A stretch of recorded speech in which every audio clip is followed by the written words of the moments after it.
चलो तो as per this question again we are trying to, इस क्वेश्चन के हिसाब से तुम्हें बेसिक इन्फॉर्मेशन जो दी हुई है वो दी हुई है तुम्हें लॉट साइज की,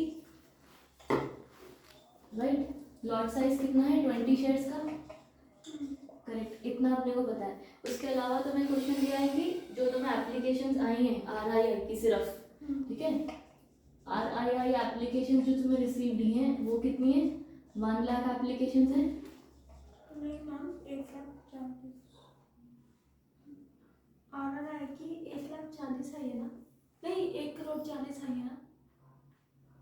अच्छा वो वाली मैंने क्या लिखा, RII एप्लीकेशंस तुम्हें 35 तुम्हें अलॉट करनी थी। RII की अलॉटेड वाला हमने सोचा हुआ है 35 लाख, और ये ओवर जो सब्सक्राइब हुआ है, ओवर सब्सक्राइब RII हुआ है 35 lakhs इंटू 4 टाइम्स लिखा हुआ है ना, विच इज 1.40 करोड़। इतना हमारे पास डिटेल है, राइट।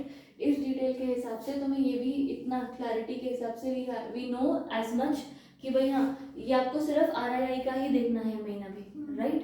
अब एक जो भी अगर मैं जनरल रूल जो हमारा है वो है कि हम minimum 1 lot to each applicant allow करते हैं, ईच इन्वेस्टर या एप्लीकेंट राइट अलाउ करते हैं, करेक्ट। तो उस हिसाब से तुम्हारे जो एप्लीकेंट्स हैं वो ज़्यादा है, राइट। ये 1 करोड़ 1.40 करोड़ के हिसाब से तुम्हारे एप्लीकेशंस एंड द शेयर्स में, राइट। 35 लाख शेयर्स तुम दे सकते हो, यहाँ तक हमें समझ में आ रहा है, क्लैरिटी विदम साथ में डन। अब इसके हिसाब से इफ वी सी कि अच्छा चलो इफ वी सी तो तुम्हारे पास जो टोटल अलॉटमेंट्स हमने देनी थी, जो टोटल अलॉटमेंट्स हमने देनी थी वो थी 35 लाख, और रूल के हिसाब से मिनिमम 1 लॉट हमने सबको दे दिया, करेक्ट।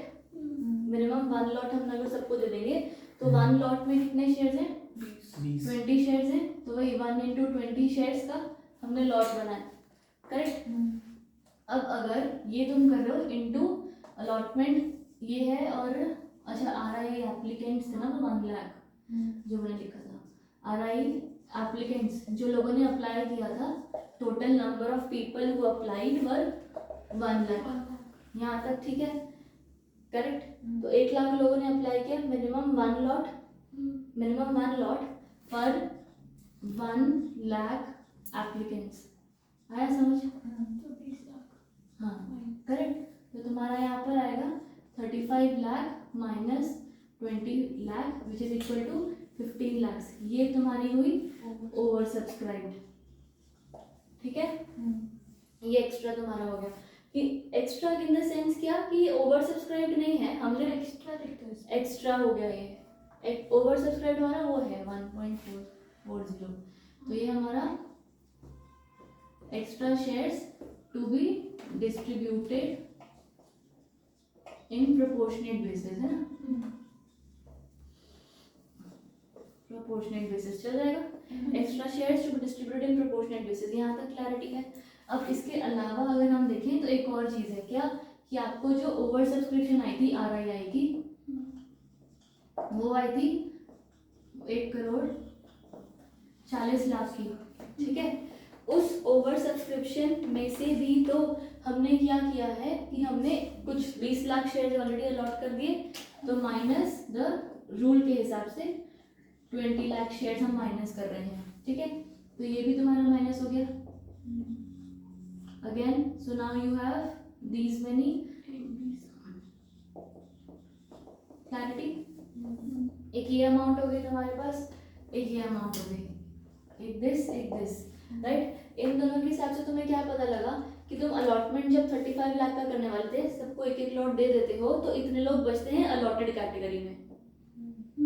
अगर तुम रूल के हिसाब से जाओगे, अलॉटमेंट के अंदर रूल माइनस कर दो तो इतना बचेगा, अप्लाइड के अंदर ये अप्लाइड है ना, ठीक है, इतने बंदों में 15 लाख लोग, हाँ अप्लाइड के अंदर रूल माइनस करोगे तो 1-20 बचेगा, दोनों में 20-20 माइनस किया, तुम्हारा ये बचा, तो this is the exact amount which should be compared, right. Point समझ में आ रहा है?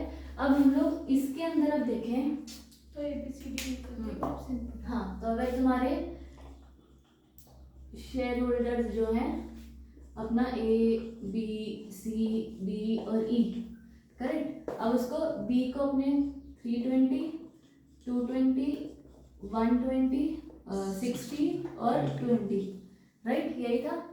अब से इन सब को हम लोग 20-20 शेयर दे देंगे क्योंकि वो एज पर द रूल है। तो ये उनका अप्लाइड है, ये उनका मिनिमम अलॉटमेंट जो हम कर रहे हैं रूल के हिसाब से 20 शेयर्स दे दिए, 20 इसको दे दिए, 20 इसको दे दिए, इसने तो अप्लाई अपने किए थे, इसको भी दे दिए, राइट, सबको दे दिए। बचा हुआ अब ये एक्स्ट्रा अलॉटमेंट जो इनको चाहिए, एक्स्ट्रा अप्लाइड जो इनका है, ये वो है। सो अगेन 300, 200, 100, 40 और 0 यहाँ तक, ठीक है। इतना आप डन यहाँ हो पे अप्लाइड लिख दो, अलॉटेड तो अगले में आएगा ना, जब हम करके निकालते हैं। हाँ ठीक है, चलो एक्स्ट्रा अप्लाई डन यहाँ तक, ठीक है। अब इनको जो अलॉटमेंट करना है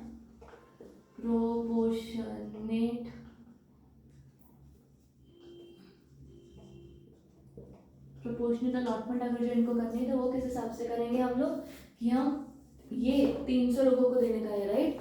हम ये दो अमाउंट्स मैच करेंगे कि अगर तुम्हारा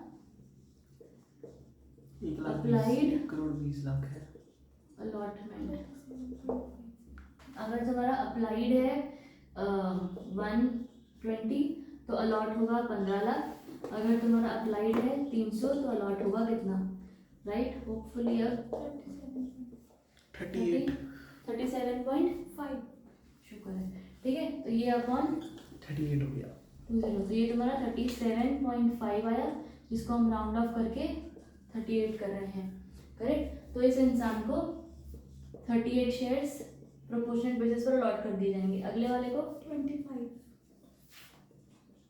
समझ में आ रहा है ना वो कैसे करना है। अब बी के लिए कैसे करोगे रिदम, बी का कैसे होएगा?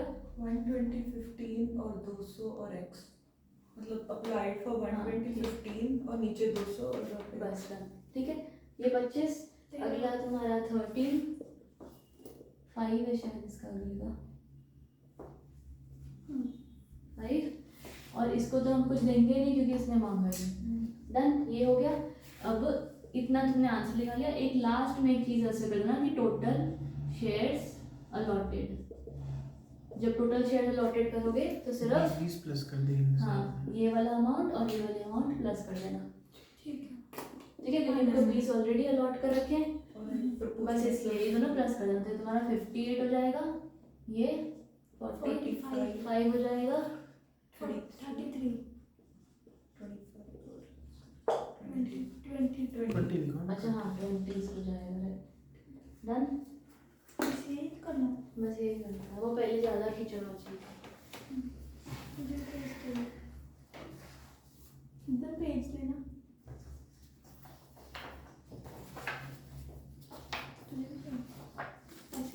यहाँ लिख रहा हूँ फेंक।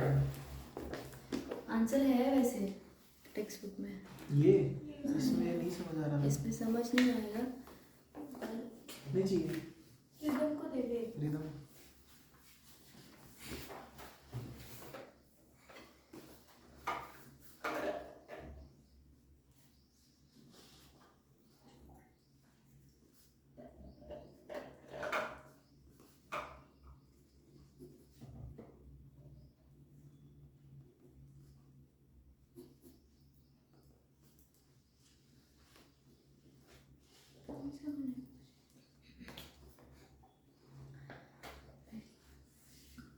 ऐसे में जितनी लिमिटेड इन्फॉर्मेशन दो बेटर समझ में आता है। ज़्यादा पहले इन्फॉर्मेशन ज़्यादा दे देती ये है। अकाउंट्स में ही मैम ज़्यादा इन्फॉर्मेशन देते हैं। यहाँ पे तो ज़्यादा 600 का क्या करना था? लिमिटेड इन्फॉर्मेशन होती है ना तो समझ आता है। मैं पढ़ाने में भी समझाने में भी मैं तुम्हें सारा कुछ समझा दूंगी ना तो लगेगा कि इतना सब करना है इस सम के लिए, इसलिए मैंने वापस से समझाया कि नहीं।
ओवर सब्सक्राइब 4 टाइम्स है, अगर 9.37 टाइम्स है नेक्स्ट वाले में, तो हम उसको 9 कंसीडर करेंगे ऐसा?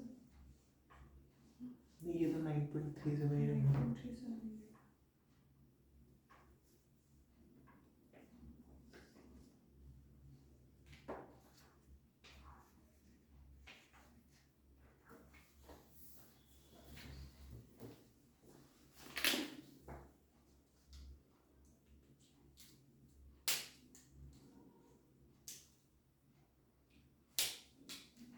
तो ये जो अगला क्वेश्चन है ना, इसके जैसा इसे आता नहीं है क्योंकि मैंने ज़्यादा ही रखा है। सेंस आता नहीं है, इन द सेंस ऐसा है कि टोटल शेयर्स आपके जो भी हैं आपको ना वो निकालने पड़ेंगे। यहाँ पर इन्होंने सबको ही आपको अलॉट करने पड़ेंगे, कितने कितने शेयर्स होंगे। आपको पहले लॉट साइज निकालना पड़ेगा। ये देख क्या है लॉट साइज में 20 दे रखा है। Minimum lot size the number of lots that will be allotted, sorry lot size नहीं, the number of lots that will be allotted.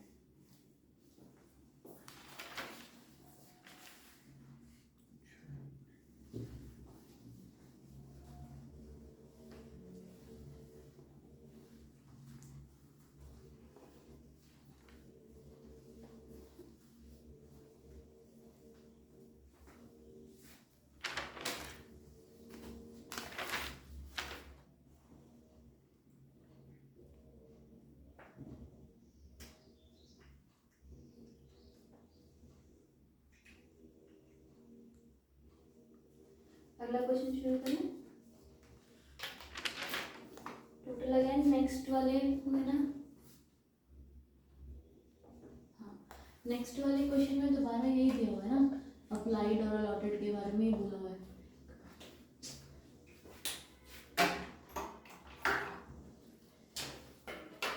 अगर तुम्हारा यहाँ पर ऐसे कर दो RII एप्लीकेशन जो है, अगेन इसमें भी 35 लाख ही हैं।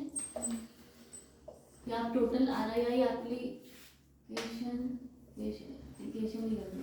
टोटल RII एप्लीकेशन यानी कि 35 लाख शेयर्स की है, करेक्ट। ये चीज़ हो गई। एप्लीकेंट्स कितने हैं? 1 लाख। 2 देखो 2 lakhs। 2 लाख एप्लीकेंट्स हैं। Again lot size 35 lakh retail वालों के लिए। नहीं लॉट साइज हाँ 20 शेयर्स का लॉट साइज है। अच्छा लॉट साइज, हाँ 20 शेयर्स। हाँ ठीक है, 20 शेयर्स का लॉट साइज है। अब जब 1 लाख एप्लीकेंट्स थे, 20 शेयर्स का लॉट साइज था, तो हमने सब लोगों को 20 शेयर्स दे दिए थे, 20 लाख हो गया था, डन था, कोई प्रॉब्लम नहीं हुई थी। पर अब इधर अगर मैं ऐसा करूँ यहाँ पर कि 20 लाख 20 शेयर्स और एप्लीकेंट्स तुम्हारे हैं 2 लाख, तो तुम्हारा 40 लाख शेयर्स तो तुम्हारे पास है ही नहीं ना देने को। तुम्हारे पास शेयर्स ही टोटल 35 लाख है देने को। पॉइंट समझ में आ रहा है? तो ये तो तुम कर ही नहीं पाओगे। So now in this situation, जब इधर रहता ना हियर यू, मैं ये लिखना मत, but here you have to determine, ऐसे वाले क्वेश्चन में तुम्हें डिटरमाइन करना होता है the number of lots to be allotted. क्योंकि हम किसी भी इंसान को कम शेयर्स तो दे नहीं सकते, एक लॉट हम छोटा नहीं कर सकते, कुछ भी हम नहीं कर सकते, हमें मिनिमम 1 लॉट तो देना है। तो लॉट्स कितने दे कि सबको कम से कम 1 लॉट मिल जाए, राइट? तो that can easily be done by तुम्हारा जो लॉट तो मैम एक ही देंगे, एक से कम क्या देंगे? लॉट साइज कम करना पड़ेगा। नंबर ऑफ लॉट्स कम हो जाएंगे। पहले हम 1 लॉट सबको दे रहे थे, पॉइंट समझ, पहले हम 1 लॉट टू ईच एप्लीकेंट कर रहे थे, राइट? ईच एप्लीकेंट कितने थे पहले? 1 लाख। अब 2 लाख हो गए। 1 लाख थे और 1 लॉट में शेयर्स कितने थे? 20 शेयर्स थे। तो 20 इंटू 1 लाख हम लोग 20 लाख शेयर्स अलॉट करने थे। हमारे पास अलॉट करने के लिए 35 लाख शेयर्स थे, राइट? तो हम 35 लाख शेयर्स में से 20 लाख शेयर्स अलॉट कर पा रहे थे, हमें कोई प्रॉब्लम नहीं था। अब हाँ, अब शेयर्स ही ये हो गए हैं, तो 20 शेयर्स ये आया ना, और 2 लाख एप्लीकेंट्स, राइट, तो अब शेयर्स ही 40 लाख हो गए। तो ये और ये इनमें से तो नहीं माइनस हो सकता, करेक्ट। तो यही हमारी प्रॉब्लम है कि अगर 20 लाख एप्लीकेंट्स है, तो जैसे कृष्ण कह रहा है कि मेरे को तो कभी मिला नहीं, तो इस कैटेगरी में था मैं। हाँ, इसको क्यों नहीं मिला? क्योंकि बहुत ज़्यादा एप्लीकेंट्स थे और हम हर इंसान को 1 लॉट देना चाहते हैं।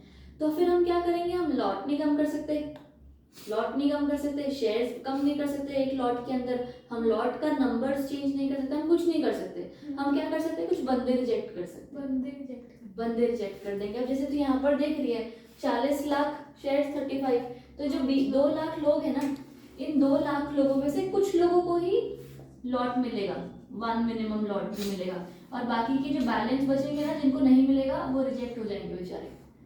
आया समझ? ऐसा होगा।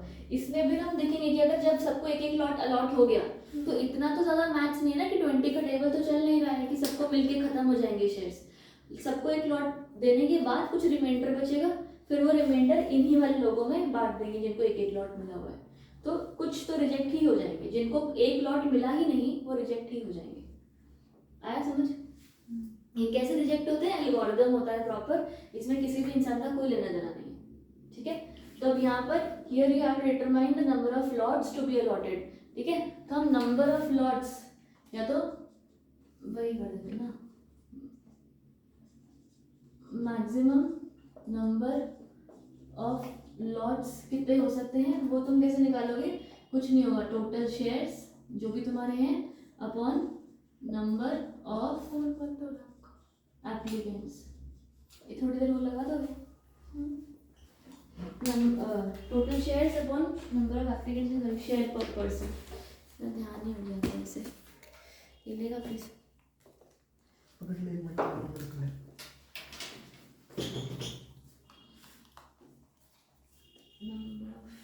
टोटल शेयर्स अपॉन शेयर्स पर पर्सन, ठीक है, इन 1 लॉट। टोटल शेयर्स हमारे पास कितने हैं? हाँ सही बोल रहे हो, 35 लाख हमारे पास टोटल शेयर्स हैं। एक इंसान को हम कितने शेयर देना चाहते हैं? 20 है ना। शेयर्स पर पर्सन इन 1 लॉट 20। आंसर क्या आया? 1,75,000 आएगा। 1,75,000 is the number of lots that can be given, number of lots that can be awarded. आया समझ क्लैरिटी के साथ? हाँ जी, ठीक है। तो अगर नंबर ऑफ लॉट्स तुम्हें मिल रहे हैं ये वाले, करेक्ट, तो इस हिसाब से इफ यू सी कि अगर बाकी रिजेक्ट हो जाएंगे। Number of maximum number of lots, हाँ ठीक है, हाँ, तो अगर नंबर ऑफ लॉट्स ये हैं तो नंबर ऑफ एप्लीकेंट्स भी तो ये है ना। पॉइंट समझ में आ रहा है? अगर यही नंबर ऑफ लॉट्स है तो यही नंबर ऑफ एप्लीकेंट्स भी है, क्योंकि हर इंसान को एक लॉट मिल रहा है। तो जो हमारे एप्लीकेंट्स थे 25,000 को रिफंड, नंबर ऑफ एप्लीकेंट्स थे वो कितने 2 थे? लाख 2 लाख। और जो एप्लीकेंट्स जो हैं who received the lot, applied applicants जो थे और एप्लीकेंट्स अलॉटेड एप्लीकेंट्स 1,75,000 175,000 माइनस करेंगे कितना आएगा? 25। ये आएगा जैसे तुम कह रहे थे रिजेक्ट। आया समझ? बताओ, डन है? कोई डाउट है कुछ भी क्लैरिटी के साथ? तब ये तुम्हारे रिजेक्ट हो जाएंगे। अब इधर यहाँ तक तुम्हें क्लैरिटी हो गया। नेक्स्ट पेज आओ, इसका the details of allotment shall be as follows. इस क्वेश्चन का एक्सटेंडेड फॉर्म। अब इस क्वेश्चन में ना पहले उन्होंने ABCDE बोले थे उस क्वेश्चन में, इस क्वेश्चन में उन्होंने वेली बना दी, ठीक है। अब उन्होंने क्या बोला हुआ है, क्वेश्चन का डिटेल्स पहले समझो क्या दिया हुआ है। कि मान लो कि ये जो फर्स्ट दिया हुआ है 1 2 3 4 ये नंबर ऑफ लॉट्स हैं, ठीक है। मतलब क्या हुआ कि कुछ इतने नंबर ऑफ लॉट्स यानी कि 10,000 लोगों ने, जो सामने दिया है number of retail investors applying, तो 10,000 लोगों ने सिर्फ एक लॉट अप्लाई किया। 10,000 लोगों ने बोला मुझे एक ही लॉट चाहिए, समझ में आया? और 10,000 लोग थे जिन्होंने बोला मुझे 2 लॉट्स चाहिए। आ रहा है क्वेश्चन? समझ में आ रहा है? 20 में 20 40 तो तुम्हें समझ में है, क्योंकि 20 है तो वो बस 2 इंटू 20 कर दिया, 1 इंटू 20 कर दिया, तो इसकी तुम्हें जरूरत नहीं है। यही सब दिया हुआ है। सिमिलरली जो तुम्हारा 5th है उसमें क्या हुआ बोला हुआ है कि 20,000 लोगों ने बोला कि मुझे कम से कम 5 लॉट्स तो चाहिए, राइट? ये क्वेश्चन आ रहा है। तो इस क्वेश्चन के हिसाब से अगर तुमको निकालना है तो तुम्हें सिर्फ एक ही चीज करनी है।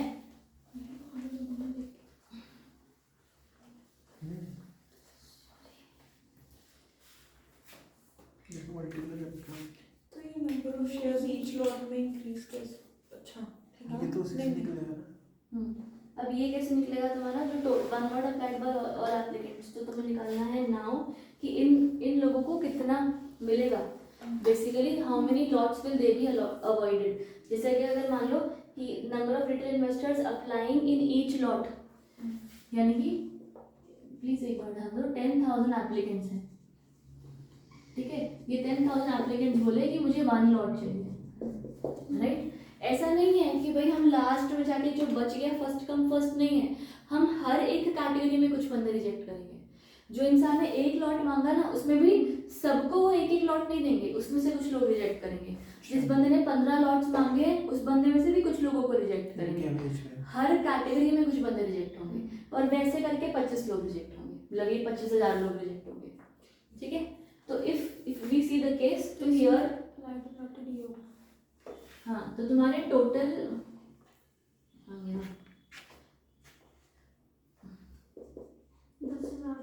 टोटल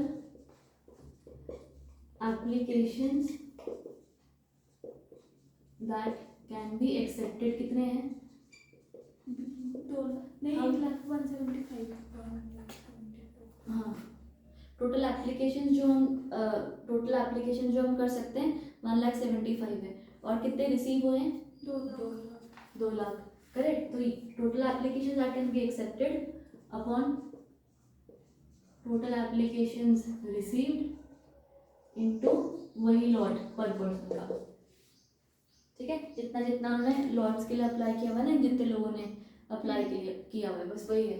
तो अगर इसी को ही क्रॉस मल्टीप्लिकेशन में करूँ तो टोटल एप्लीकेशंस जो एक्सेप्ट हो रहे हैं, एक्सेप्टेड और अप्लाइड, तो टोटल 2 लाख लोग थे जिन्होंने बोला हमको शेयर्स चाहिए, राइट? और हमने एक्सेप्ट सिर्फ 175 का किया, ठीक है? अगर ऐसा चल रहा है तो अगर 10,000 लोगों ने 1 लॉट मांगा था तो भाई कि 10,000 लोगों को कितना मिलेगा, करेक्ट? सिमिलरली हम ऐसे सारा का निकाल देंगे। ऐसे करोगे तो तुम्हारा 8750 आ रहा है, तो जहाँ जहाँ 10,000 है वहाँ वहाँ वही आंसर आ जाएगा। इफ़ यू सी योर 20,000 में डबल हो जाएगा। अगर तुम यहाँ 15 वाला या कुछ 16 वाला देखोगे लॉट साइज, जहाँ पर एक इंसान ने बोला कि मेरे को 15 लॉट चाहिए, तो उसमें क्या लिखा हुआ है? तुम्हारे 15,000 लोग हैं, 15,000 लोग थे जिन्होंने बोला कि मुझे कम से कम 15 लॉट तो चाहिए ही चाहिए, राइट? तो if that is the case तो वही अगेन यही यहाँ पर तुम्हारा 50,000 आ जाएगा, ठीक है? पॉइंट समझ में आया कि क्या हुआ है? बस इतना ही है कि वी हैव सीन की टोटल एप्लीकेशंस रिसीव्ड तुम्हारी इतनी हुई है 2 लाख की, जिसमें से हम 175 को एक्सेप्ट कर पाए। अगर यही प्रोपोर्शन चल रहा है कि 2 आएगा और 175 एक्सेप्ट होएगा, तो 10 आएगा तो कितना एक्सेप्ट होएगा, 20 आएगा तो कितना एक्सेप्ट होएगा, हम यही देखे जा रहे हैं, ठीक है? नहीं तो इससे क्या हो जाएगा, फिर जो ज़्यादा लॉट मांग रहे हैं उनको हम रिजेक्ट ही कर देंगे, या कम लॉट मांग रहे कि एक तो रहने दे, ऐसा रिजेक्ट कर देंगे। तो ऐसा नहीं होता है। हर एक जो भी मांगता है बंदा, क्योंकि आपको ऑप्शन दिया गया था कि आप 1 से लेकर 16 लॉट तक अप्लाई कर सकते हो, तो 1 से लेकर 16 तक हमने सबका बता दिया कि सबको कुछ कुछ कुछ कुछ मिलेगा।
हाँ जी।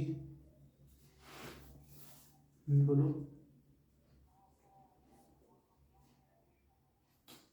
कोई बात नहीं, थोड़ी देर में क्या तो कर लेगा, नहीं तो अभी करनी है तो पापा से कर लेंगे बात। ठीक है, कोई नहीं।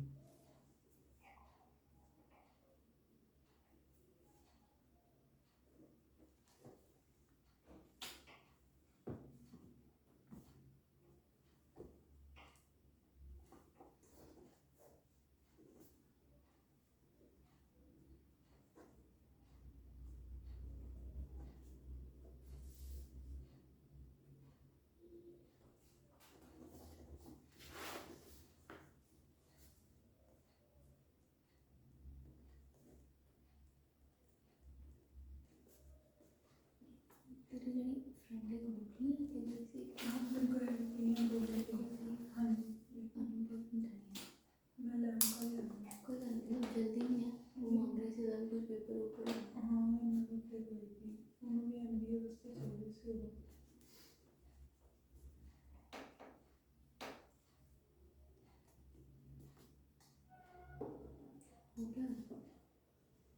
15 मार्क्स का पेपर है मैंने 20 17 पास में तो क्वेश्चन नहीं आंदा सी अकाउंट्स का मैंने करना फिर मैं वो सी रेशियो एनालिसिस सीधा चैप्टर में चंगी तो आंदा सी फिर फॉर्मूला का थोड़ा दिमाग PE रेशियो वाला सीधा ते बाकी मैं थियरी करवाती थी होता कॉस्टिंग में था तो कुछ नहीं हुआ। लोग नहीं बच्चे मैनेजमेंट वाली सारी ਉਹਦੇ ਉਸ ਟਾਈਮ ਲੋਡ ਪਈ ਸੀ हाँ थ्योरी सारी काम थी उसमें।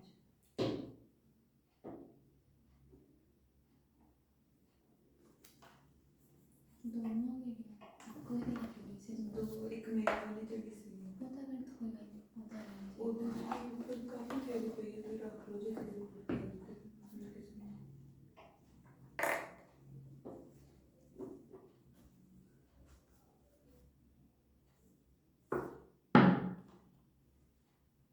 है ना कॉस्टिंग इज लाइक अनुभव कह रहे थे कॉस्टिंग है इस बार।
क्या लिख लिया सबने?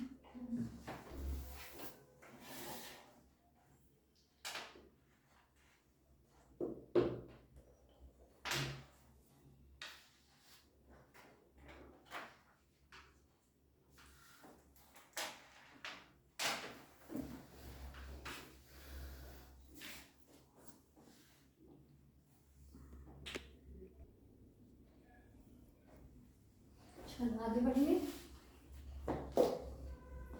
अब इजियर है, ज़्यादा इतना मुश्किल वाला नहीं है, फटाफट ट्राई करते हैं।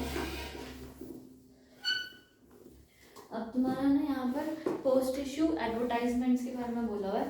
The lead manager should ensure that an advertisement giving details relating to, ये सारी चीज़ें लीड मैनेजर को इंश्योर करना है कि जो एडवर्टाइजमेंट है उसके अंदर प्रॉपर डिटेल्स होंगी।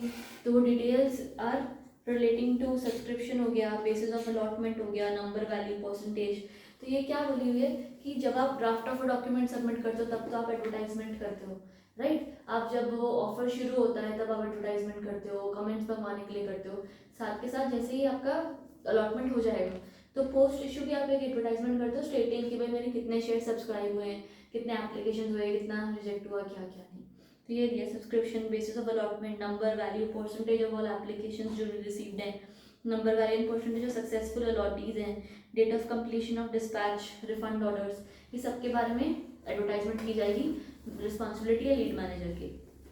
उसके बाद तुम्हारा है post issue responsibility of the lead manager. अब देखो लीड मैनेजर यानी कि मर्चेंट बैंकर का हम क्या बोलते हैं कि वो क्या इंसान है, he is the person who is responsible for issue management, right. अगर हम इस इंसान को इशू मैनेजमेंट का कहते हैं आदमी, तो आफ्टर द इशू तो वैसे उसका कोई बेसिकली काम नहीं होगा, करेक्ट। तो वो इंसान बहुत लिमिटेड स्कोप ऑफ वर्क रहता है उसका कि एक बार उसको सब कुछ अब सेट करना है कि हाँ सब कुछ प्रॉपरली हो गया, वाइंड अप करके वो अपना काम खत्म करेगा। तो यही है, the responsibility of lead manager should continue until completion of the issue process. Issue process complete होगा तब तक उसका काम चलेगा, एक बार लिस्टेड हो गया उसका काम डन होता है। इसलिए lead manager should regularly monitor redressal of investor grievances related to issue. कोई इन्वेस्टर ग्रीवियंस आया वो चेक कर लेगा। कोई responsible for post issue activities till the applicants have received security certificates. तो भाई प्रॉपर लिस्टिंग और सब कुछ अपना काम उसको बस वाइंड अप करना है। सर्टिफिकेट सबको मिल गए, रिफंड्स है तो रिफंड्स मिल गए, डीमैट अकाउंट में सिक्योरिटीज क्रेडिट हो गई, क्या क्या नहीं वो सब देख लेगा। अगला, manager shall be responsible for and coordinate with the registrar to the issue and various intermediates at regular intervals after the closure to monitor the flow of application and syndicate members. वही अभी भी हम applications और allotments की भी बात कर रहे हैं, करेक्ट। अगला पॉइंट पढ़े, उसके बाद तुम्हारा द एक्ट ऑफ ओमिशन और commission on the part of any of the intermediates noticed by the lead manager shall be duly reported by them to SEBI. Done है? In case there is a development on the underwriters, the lead manager shall ensure that the notice for devolvement on the underwriters, the lead manager shall ensure that the notice for devolvement containing the obligation of the underwriter is issued within 10 days from the date of the closure of the issue. अच्छा, डिवॉल्वमेंट का मतलब क्या होता है कि मान लो कोई ऐसी रिस्पॉन्सिबिलिटी होती है जो जैसे कि अब मुझे तुम्हारे लिए टेस्ट प्रिपेयर करना है, ठीक है, उसका काम मैंने तुम्हें दे दिया, तो एक तरीके से वो डेलीगेट कर दिया ना काम, तो ना हम वो होता है। तो यहाँ पर तुम पे वो पावर या तुम पे वो रिस्पॉन्सिबिलिटी डिवॉल्व हो गई है, हम ऐसा बोलते हैं। Delegation is okay, yes, a thing, but when a person has some power by virtue of some act या law, तो उसको एक तरीके का devolvement बोलते हैं। It is बस a notion है, सर समझ लोगे।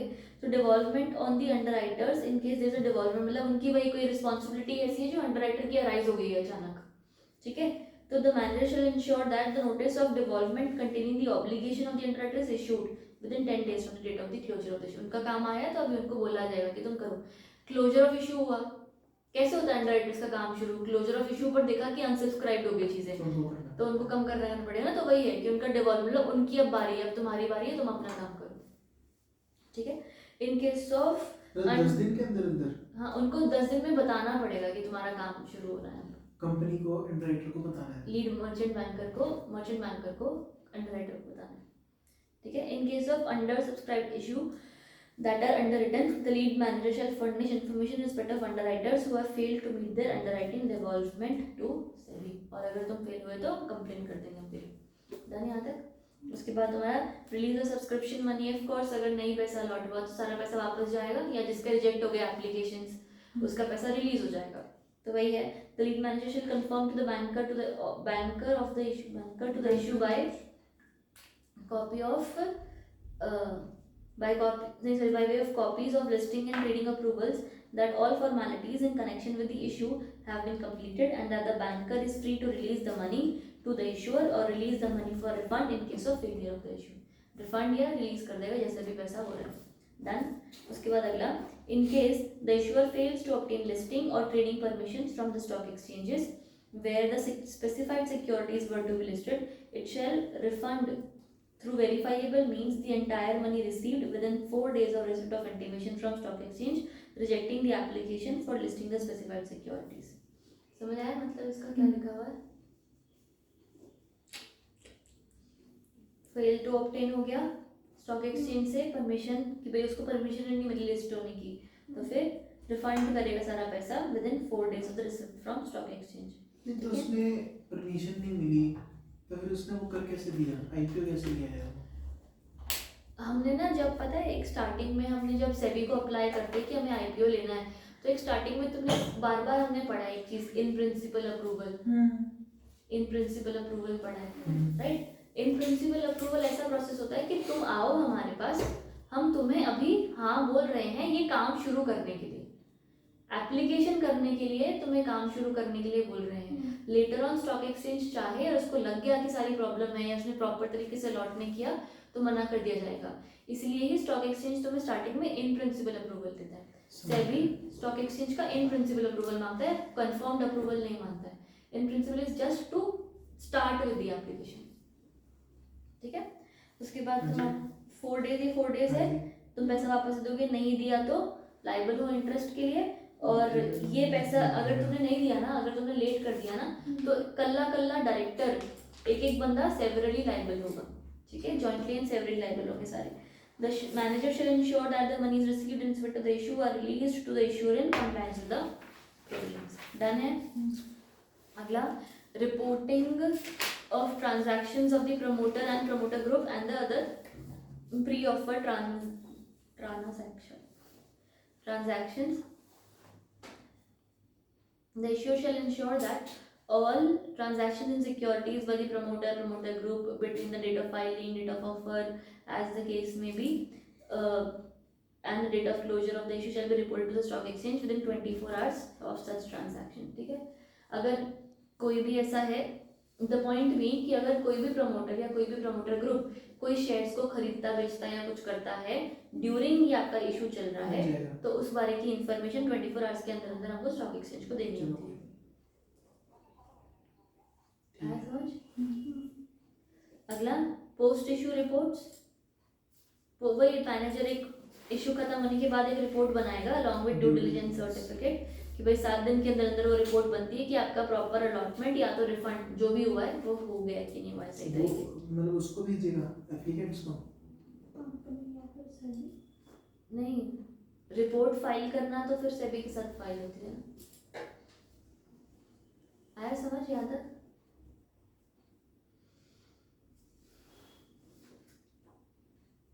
आगे बढ़े। नेक्स्ट तुम्हारा क्या है? Restriction on further capital issues. ये बोला ये सारा हम अभी एफपीओ पढ़ रहे हैं ना, यहाँ तक अभी तक जो पिछले सारे एफपीओ सारा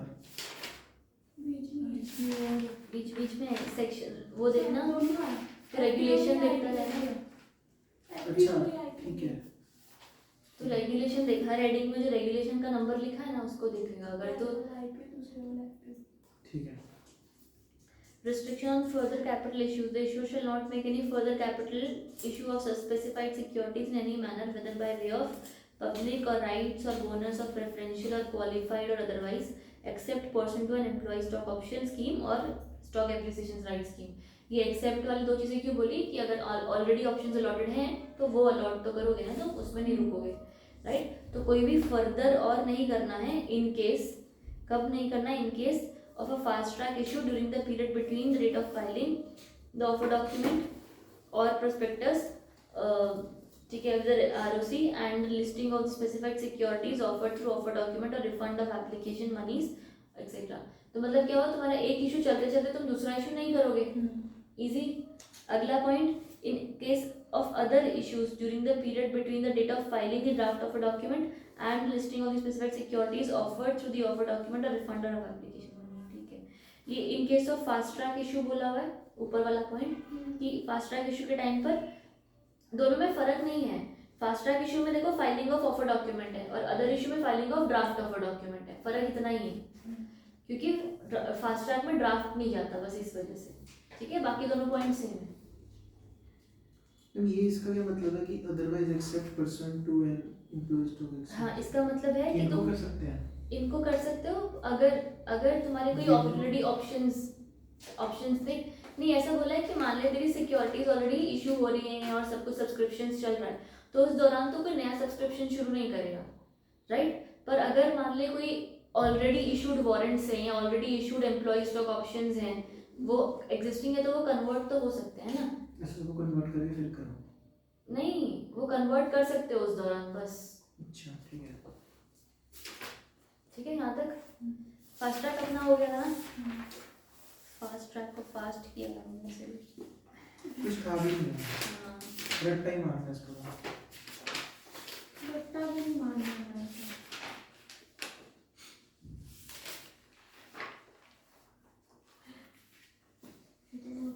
कल अपने कर देंगे इसको। आपको लगता है? हाँ, हो जाएगा। अभी हम 76 पे है कि 24 पेजेस है, 50 पेज पढ़े।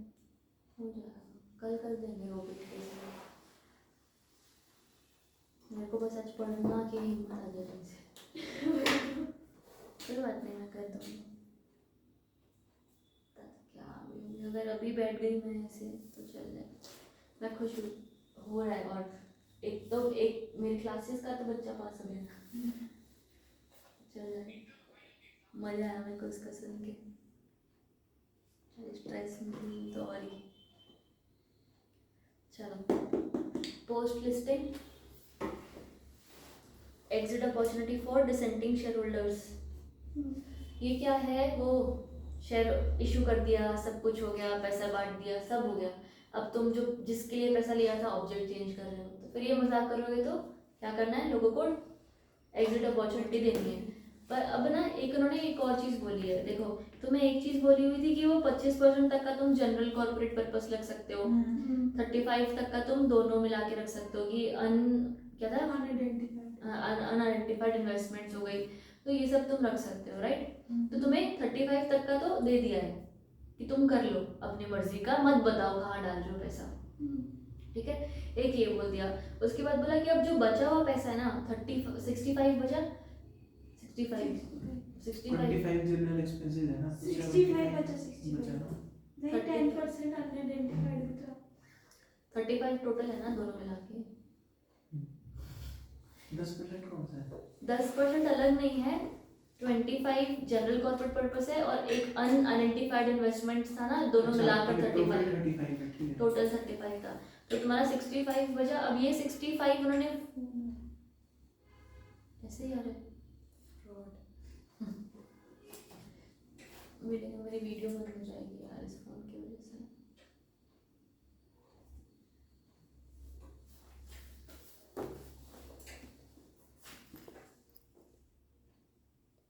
क्या है,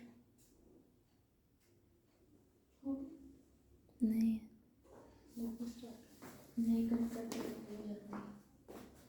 अच्छा हाँ, तो हमने क्या बोला, अनआइडेंटिफाइड। अब है ना एक और चीज़ उन्होंने बोली, क्या कि यार तुम है ना ऑब्जेक्ट चेंज करोगे तो सबको एग्जिट अपॉर्चुनिटी दोगे, पर जो तुम ऑब्जेक्ट चेंज कर रहे हो ना, वो भी फिर होना चाहिए ढंग से। अब अगर मान लो तुमने कुछ 100 रुपये, एग्जाम्पल 100 रुपये इशू किए, उसमें से तुमने 75 रुपीज़ वहीं पर ही यूज़ किए जहाँ तुमने बोलना था, बाकी के 25 रुपये बचे हैं। 25 रुपये अब तुम कहीं और यूज़ कर रहे हो या वहाँ पर और चाहिए नहीं, तो फिर एग्जिट अपॉर्चुनिटी देने की ज़रूरत नहीं।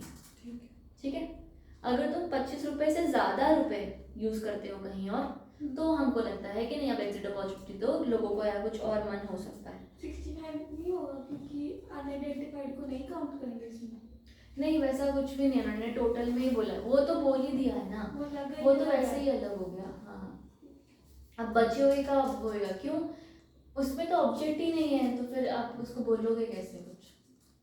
जनरल कॉर्पोरेट पर्पस या वो तो ऑब्जेक्ट ही नहीं दिया हुआ है ना, जिसका आइडेंटिफाइड ऑब्जेक्ट था उसमें से भी अगर आपने बोल दिया ना, तो ऐसा प्रैक्टिकली हम ये बात कर रहे हैं। बाकी तुमको यही बोलना है कि टोटल इशू का 25%।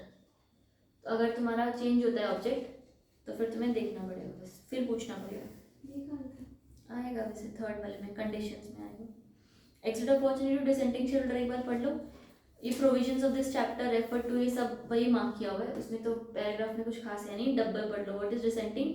Dissenting shareholder means those shareholders who have voted against the resolution for change in the object और variation in the terms of the contract referred in the offer document. हमेशा ध्यान रखना है, डिसेंटिंग मतलब जिन्होंने ना बोला है, जिन्होंने वोट नहीं किया है वो इंक्लूड नहीं होगा, ठीक है। People who have specifically said no.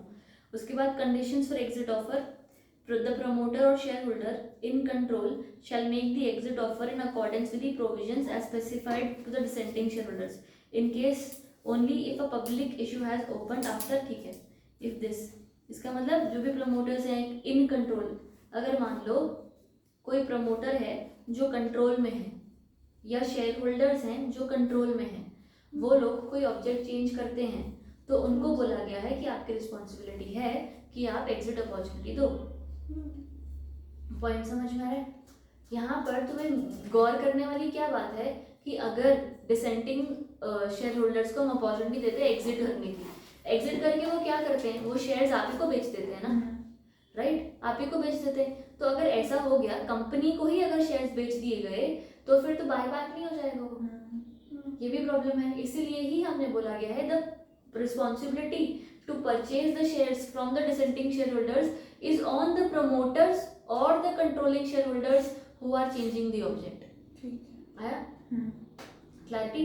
तो ये दोनों चेंज करते हैं और ये दोनों आपके शेयर्स को खरीदेंगे। अगर कोई प्रमोटर या कोई शेयर होल्डर इन कंट्रोल है ही नहीं तो कोई एग्जिट अपॉर्चुनिटी भी कभी होगी ही नहीं, ठीक है। क्यों?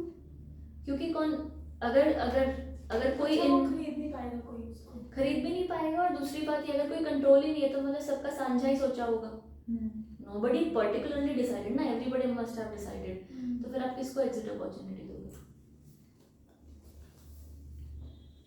सो सेकंड जो कंडीशंस में फर्स्ट पॉइंट पढ़ रही हूँ मैं, the proposal for change in object और variation in terms of the contract referred to in the offer document is dissented by at least 10% of the shareholders who voted in the general meeting. तो पहली condition ये है कि कम से कम 10 लोग मना करने चाहिए जो भी काम हो रहा है उसके खिलाफ कि भाई हमको नहीं पसंद आया, कम से कम 10 तो चाहिए।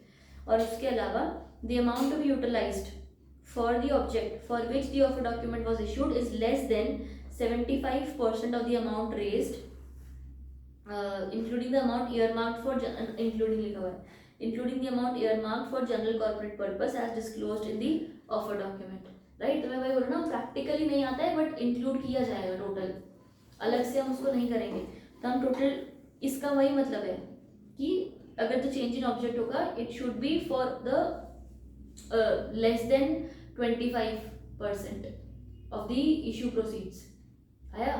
अगर more than 25% of the issue proceeds का ऑब्जेक्ट चेंज हो रहा है तो फिर तुम्हारा देना पड़ेगा एग्जिट अपॉर्चुनिटी। यहाँ पर उल्टा लिखा है, बस यहाँ पर 75 के बारे में लिखा है कि जो भी अमाउंट आप यूटिलाइज कर रहे हो, अगर वो 75% से कम उस सब्जेक्ट में यूज कर रहे हो तो आप डिसेंटिंग शेयर्स को वो एग्जिट अपॉर्चुनिटी दे सकते हैं।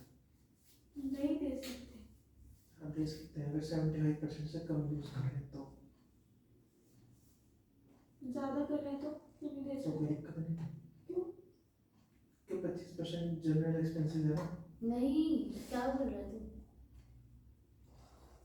क्या चीज ये नहीं है? 75 वो नहीं है, 75 देख यहाँ पर क्या लिखा हुआ है, 75% of the amount raised including the amount earmarked for general corporate purpose. 75 के अंदर जनरल कॉर्पोरेट पर्पस भी आ गया। मेरे को नहीं समझ आया ये। इतना है नहीं, एक चीज वहाँ पे एक लाइन लिखो, the change in object should be for more than 25% of total issue proceeds. The change in object, मैं ये समझी। बात तो वही है ना, उल्टा बोल के तो बात वही क्या है। लिखा है यहाँ पे यही है ना। इतना लिख पहले बता दिया। The change in object should be for more than 25%,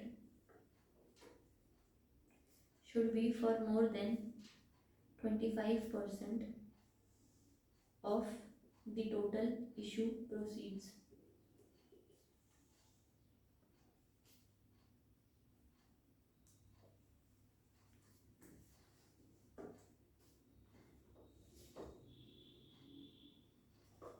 यहाँ तक लिखा। अब दूसरा बात, यहाँ पर जो इसके अंदर लिखा है वो उल्टा लिखा है, राइट? उस उल्टे को ध्यान से पढ़ो। दी अमाउंट, ध्यान देते पहले जी, घबरा मत, 2 लाइन में हाँ ध्यान। एक बार यहाँ पे ध्यान देते। The amount to be utilised for the objects for which the offer document was issued, ठीक है? जो अमाउंट जो आप यूज़ कर रहे हो जिसके लिए आपने ऑफर किया था, ठीक है, मेन पढ़ दी, amount to be utilised for which document was issued is less than 75% of the amount raised.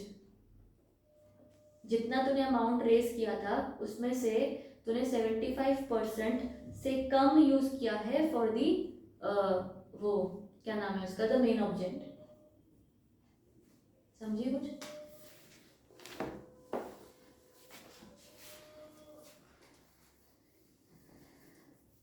अगर तूने अमाउंट जो रेज किया, मान ले 100 रेज किया, ठीक है, अब उसमें दो केस हम करते हैं, दो केस के हिसाब से मैं क्या बोल रही हूँ कि इफ जो तूने अमाउंट रेज किया उसमें से तूने ऐसे पहले कर दे 75 रुपीज़ तूने सोचा कि मैं रियल एस्टेट में डालूंगी, ठीक है, इसी के लिए तूने पैसा रेज किया था, राइट। अब उसमें से तूने 75 में से जो अगर मान ले ऐसा किया कि 65 रियल एस्टेट में डाला और बाकी का जो 10 है ना वो कहीं और डालना चाहती है, एनीवेयर एल्स डालना चाहती है, ठीक है, राइट। अगर ऐसा हुआ है तो उन्होंने बोला कि इफ किसी चीज़ के लिए तुमने 75%, किसी चीज़ के लिए तुमने पैसा रेज किया जिसमें से 75% से कम तुमने उसको सच में यूज़ किया है, आया समझ? पूरा या तो सोच ले, अगर यहाँ ये भी कंफ्यूज करेगा, छोड़ दे। मैंने 100 रुपया रेज किया, 100 रुपया मैंने सोचा रियल एस्टेट के लिए यूज करूंगी, पूरा मैंने पैसा मंगवाया ही रियल एस्टेट के लिए था। एक केस अगर मैंने 65 रुपीज रियल एस्टेट में किए, 65 रुपीज रियल एस्टेट में किए, ठीक है, और बचा हुआ 75 से 10 कम है या तो टोटल से 35 कम है, ठीक है, बाकी का 35 मैं बोल रही हूँ एनीवेयर एल्स डालना है, आया समझ? तो मेरे को लोगों को एग्जिट अपॉर्चुनिटी देनी पड़ेगी, आया समझ? ये तो समझ आ गया था, यही लिखा हुआ है, अपने भाषा में लिख देंगे इसको, ठीक है।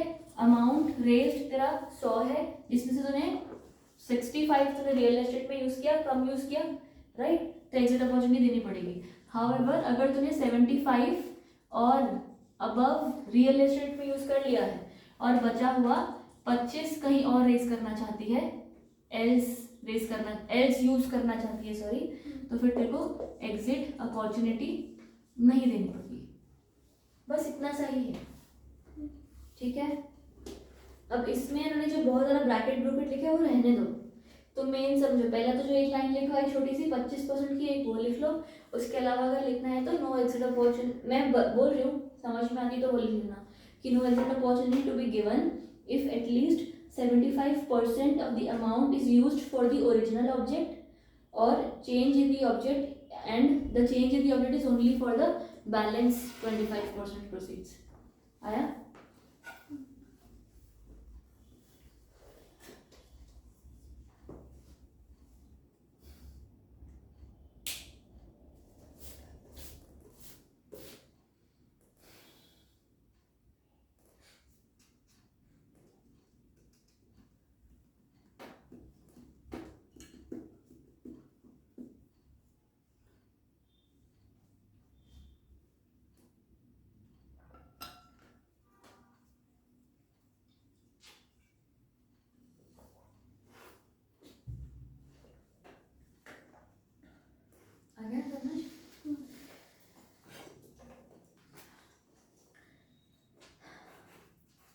Eligibility of shareholders for availing the exit offer. Only those dissenting shareholders of the issue who are holding shares as of the relevant date shall be eligible to avail the exit offer. कुछ नहीं, वो relevant date उन्होंने वो बोला है कि एक record date जैसे होती है ना हर चीज़ की, राइट, शेयर्स की भी इस तारीख के जो शेयर होल्डर है उनको exit अपॉर्चुनिटी मिली, बस ये वो है, तो you can cut these 2 lines, that's okay. उसके बाद तुम्हारा है exit offer price. Exit offer price उन्होंने क्या बोला है कि आप जब भी शेयर होल्डर्स को एग्जिट अपॉर्चुनिटी दोगे तो ऐसा नहीं कि वो कोई भी प्राइस दे दिया, मार्केट में 100 चल रहा है तुमने बोला 80 में देके निकलो, ऐसा नहीं होगा, you will give them a good price. अब वो गुड प्राइस जो है ना वो किस हिसाब से किया जाता है कि पहला एक इन्होंने 3 चीज़ें दी हुई हैं, A, B और C अलग है और D अलग है, द 3-4 पॉइंट्स में से ए बी और सी पॉइंट्स बोलते हैं ऐसे शेयर्स जो मार्केट में फ्रीक्वेंटली ट्रेड होते हैं ना, उनके लिए विच एवर इज हायर तुम्हारा आंसर होगा, ए बी और सी विच एवर इज हायर। ठीक है। ठीक है, ए वाला तुम्हारा कहता है कि अगर अब तक प्रमोटर्स जो हैं वो इस कंपनी के शेयर्स में ट्रेड करते थे, ठीक है, अब तक के प्रमोटर्स ने अगर इस कंपनी के शेयर्स में ट्रेड किया है तो उनका जो ट्रेड किया है ना उसका वॉल्यूम वेटेड एवरेज प्राइस निकाल दोगे तुम लोग। ठीक है, अब ये volume weighted average price of the 52 weeks prior to the date of ये रेलेवेंट डेट निकालोगे। ठीक है, आज से पिछले 52 वीक्स में प्रमोटर्स ने शेयर्स में ट्रेड किया तो वो तुम्हारा उसका एवरेज निकाल दिया। दूसरा, मान लो किसी एक बी में क्या लिखा हुआ है, मान लो किसी प्रमोटर ने कोई एक ऐसी ट्रांजैक्शन कर दी पिछले 26 वीक्स में कि भाई वो बहुत ज़्यादा प्राइस की हो गई, तो या तो वो या तो नॉर्मल प्रमोटर छोड़ दो, नॉर्मल मार्केट में वो शेयर्स क्या ट्रेड हो रहे हैं उसका वॉल्यूम वेटेड एवरेज प्राइस, इन तीनों में से जो भी हायर होगा ना वो तुम्हारा एग्जिट प्राइस बनेगा if the shares are frequently traded. If the shares are not frequently traded तो एक प्रॉपर वैल्यूअर अपॉइंट करोगे और वैल्यूएशन करवा के अपनी एग्जिट प्राइस निकलवाओगे। ठीक है, ये डी पॉइंट क्या है? यही अगर शेयर्स नॉट फ्रीक्वेंटली तो ट्रेडेड वही है, तो इसका क्या लिखना है?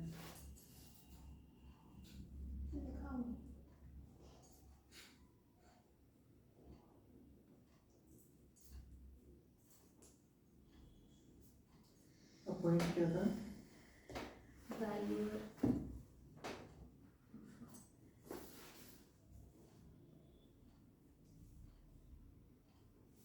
लिख सकते हो, valuation by merchant banker, mostly merchant banker ही होगा यहाँ पर।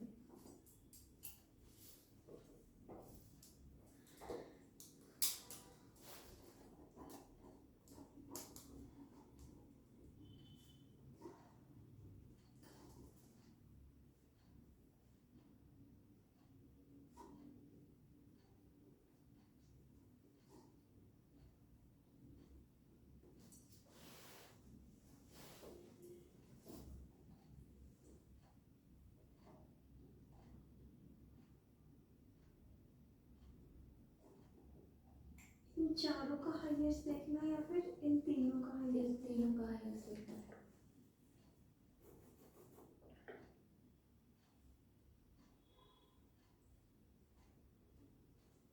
ठीक है, यहाँ पर अगला अभी manner of providing exit to dissenting share holders. अभी ये कुछ बेसिक से प्रोविजंस हैं। पहला तो नोटिस एक जाएगा, सिंपल वो अगर तुम डिसेंडिंग शेयर होल्डर्स को बोलने वाले हो तो एक मीटिंग बुलाओगे, मीटिंग का नोटिस दोगे, वही सब लिखा है। तो पहला तो एक नोटिस दोगे, स्पेशल रेजोल्यूशन पास करोगे। ठीक है, सेकेंड पॉइंट फिर एक प्रॉपर एक्सप्लेनेटरी स्टेटमेंट नहीं जाती नोटिस के साथ, उसमें भी लिखोगे कि हम डिसेंडिंग शेयर होल्डर्स को अपॉर्चुनिटी दे रहे हैं कि आप निकलो ऐसा। बी पॉइंट के second last third last line में लिखा हुआ है, it shall also be included in the explanatory statement. अगला, after passing the resolution the issuer should submit the voting results to the stock exchange in terms of the provisions. ठीक है, ये भी easy है। next, the issuer shall also submit the list of dissenting shareholders. जो भी list है, जो भी मना कर रहे हैं, उनका भी हमने as certified by the compliance officer to the stock exchange दे दिया। later on हम एक मर्चेंट बैंकर अपॉइंट करेंगे to finalise the exit price. फिर the issuer shall intimate the stock exchange about the exit offer to dissenting shareholders and the price at which offer is being given, है ना। फिर हमें final offer price जो हमने decide कर लिया है वो हम बता देंगे। जो रिकॉग्नाइज स्टॉक एक्सचेंज होगा वो immediately on receipt of the intimation disseminate the information to public within 1 working day. Stock exchange उस इंफॉर्मेशन को पब्लिक कर देगा कि जो बंदा था मना कर रहा था वो आज अपने शेयर्स बेच दो। To ensure security of performance of their obligation, कि भाई हाँ मैं पक्का तुम्हारे शेयर्स खरीद लूंगा, ऐसा बोला हुआ है ना। तो उनको प्रमोटर्स को उनको बोला हुआ है कि तुम एक एस्क्रो अकाउंट बनाना, जिस एस्क्रो अकाउंट में जितना पैसा तुम यूज करने वाले हो to pay to the exit of exiting share holders, उनको आप एस्क्रो अकाउंट में डाल देना बस पैसा। ठीक है, which may be interest bearing and deposit the aggregate consideration in the account at least 2 working days prior to the opening of tendering offer. जिस दिन वो अपने शेयर्स वापस तुम्हें बेचेंगे ना, उसको हमने टेंडरिंग पीरियड कहा हुआ है। तो टेंडरिंग पीरियड शुरू होने से 2 दिन पहले तुम्हारा एस्क्रो अकाउंट में पैसा चला जाना चाहिए। आ गया। अगला, द टेंडरिंग पीरियड जो स्टार्ट होगा वो not later than 7 days from the passing of special resolution start होगा, ठीक है, राइट। 7 दिनों के अंदर अंदर हाँ, 7 दिनों के अंदर अंदर टेंडरिंग पीरियड शुरू हो जाना चाहिए, और जो टेंडर पीरियड होगा वो 10 दिन के लिए ओपन रहेगा, उसी लाइन में लिखा हुआ है नीचे end। अगला, the dissenting share holders who have tendered there shares in acceptance of the exit offer shall have the option to withdraw such acceptance till the date of closure of the tendering period। आया समझ कि उनका मन है तो वो withdraw भी कर सकते हैं। Lastly, the promoter or shareholders having control shall facilitate tendering of shares by the shareholder and settlement of the same through recognized, हाँ ये तो कुछ नहीं, recognized stock exchange mechanism। Next क्या बोला हुआ है, the promoters or shareholders having control shall within a period of 10 working days from the last date of tendering period, हाँ मेक पेमेंट्स, 10 दिन के अंदर अंदर टेंडर पीरियड खत्म होने के 10 दिन में पेमेंट कर देना, और within a period of 2 working days from the date of consideration the issuer shall furnish to the stock exchange disclosures giving details, कि एवरेज कितने नंबर ऑफ शेयर्स टेंडर थे, पेमेंट्स हो गई, क्या हुआ क्या नहीं चल रहा है अभी। Done. Maximum permissible non public share holding, अब अगर एग्जिट अपॉर्चुनिटी दी थी ना तो उसकी वजह से लोगों ने शेयर्स बेच दिए ना तुमको, तो वैसे तो हमें वो नॉन पब्लिक शेयर होल्डिंग कितनी रखनी होती है, 75, 25 अगर मिनिमम पब्लिक है तो मैक्सिमम नॉन पब्लिक 75 हुई, राइट। तो अगर इस चक्कर में ऐसा कुछ हो गया कि minimum public share holding fall हो गई या मैक्सिमम प्रमोटर होल्डिंग बढ़ गई एग्जिट अपॉर्चुनिटी देने में, तो आपको 12 महीने का टाइम दिया हुआ है, इसको ठीक कर लेना। ऊपर बहुत सारा लिखा है, लास्ट लाइंस में सब सही लिखा हुआ है, वो मार्क कर लो। Where public shareholding in a listed company falls below 25% at any time, such company shall bring the public shareholding to 25 within a period of 12 months।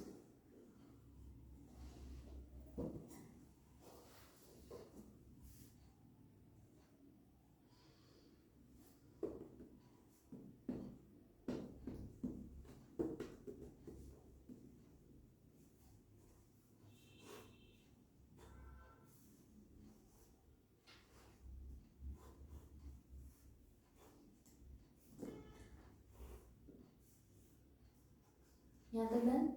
Next तुम्हारा क्या है, initial public offer by SME, कुछ नहीं बस कुछ eligibility type की conditions हैं, SME board पर क्या होता है तो वही देख लो। If post issue paid up capital less than और इक्वल टू 10 करोड़ है तो सिर्फ एसएमई पे होगा, 10 करोड़ से 25 करोड़ तक का है तो एसएमई या मेन बोर्ड पे हो सकता है, 25 से ऊपर गया तो फिर मेन बोर्ड पे चले जाओ, है ना, ये पढ़े हुए हैं।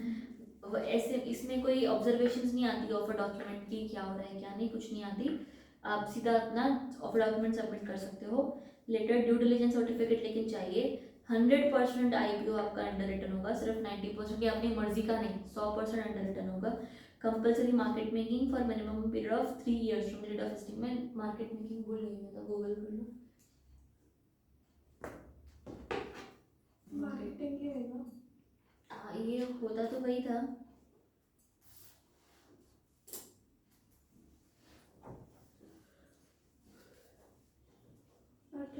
A trading strategy where a trader known as market maker continuously quotes both buy and sell prices for financial instruments, thereby creating a market for that asset।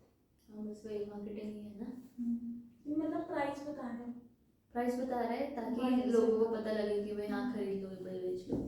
फिर तुम्हारा है minimum application size in IPO shell be 2 lakh rupees and 2 lots पर application. may migrate to the main board if SR is passed through postal ballot with majority of minority।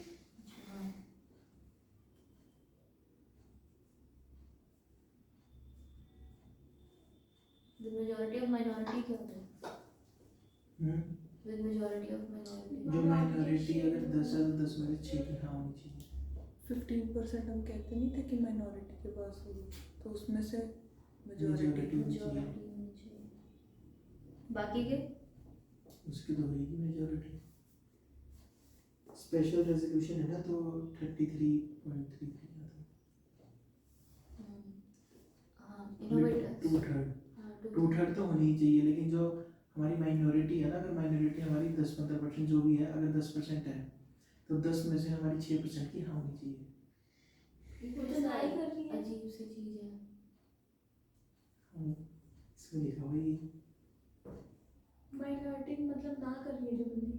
नहीं, जो minority जिनके पास कितनी share holding होती है उससे नीचे अच्छा, होती वो है। माइनॉरिटी जो 100 से और से कम है। Minority हमें लगा माइनॉरिटी वो जो टू अच्छा, आपको थर्ड का समझ नहीं आया था? नहीं 2/3 का 1/3 बच गया, हमें वो लगा था। अच्छा, तभी तो innovators growth platform, innovators growth platform ये वो जहाँ पर वो स्टार्टअप्स रजिस्टर होते हैं, राइट। तो वही रिस्की है और ये सब तो उनके थोड़े से एक्स्ट्रा हैं। Aim to list startups which are intensive in the use of technology infrastructure, जो भी है वो सब की स्टार्टअप की डेफिनेशन दी। At least 25% of pre issue capital is held by QIB, innovators growth platform inventors और any other class of investors as specified by SEBI. ठीक है, कम से कम 25% प्री इशू कैपिटल इनके पास ऑलरेडी होना चाहिए। इशू करने से पहले 25% इनके पास होना चाहिए। लिस्टिंग इज अलाउड विद और without IPO। SEBI will issue it's observations in both the cases. ठीक है, IPO नहीं करेंगे, लिस्ट हो जाओ IPO नहीं करो तो भी चलेगा, इनको ऐसा बोला हुआ है। इसके बाद minimum offer size shall B 10 crore rupees in case of IPO। Minimum offer size माने कम से कम वो इशू साइज जो हम बोलते हैं, राइट, वो कम से कम 10 करोड़ होगा।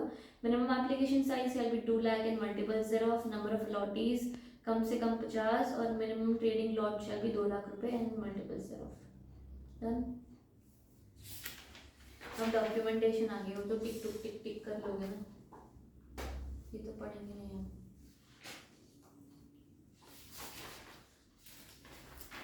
ड्राफ्ट ऑफ डॉक्यूमेंट की हम 3 कॉपीज नहीं देते थे, हाँ हाँ, तो यहाँ पर इन्होंने 5 हार्ड कॉपीज के लिखे हैं। तो ये वो है ना, इन प्रिंसिपल। अच्छा नहीं पता मेरे को लगा इसके अंदर लिखा हुआ है इनोवेटर नहीं, checklist for in principle approval, in principle approval stock exchange से लेते हैं ना। वो तो 3 सेबी कॉपी को जाता है। 3 सेबी को जाती थी, बाकी 1 कॉपी हम उसको भेजते थे स्टॉक एक्सचेंज को। इसके पास पहले 5 पड़ी, पता नहीं क्या भी लिखा है हमारी कॉपी में। टिक करना चाहिए। लगना तो चाहिए करें। चलो राइट इशू पे आ जाओ।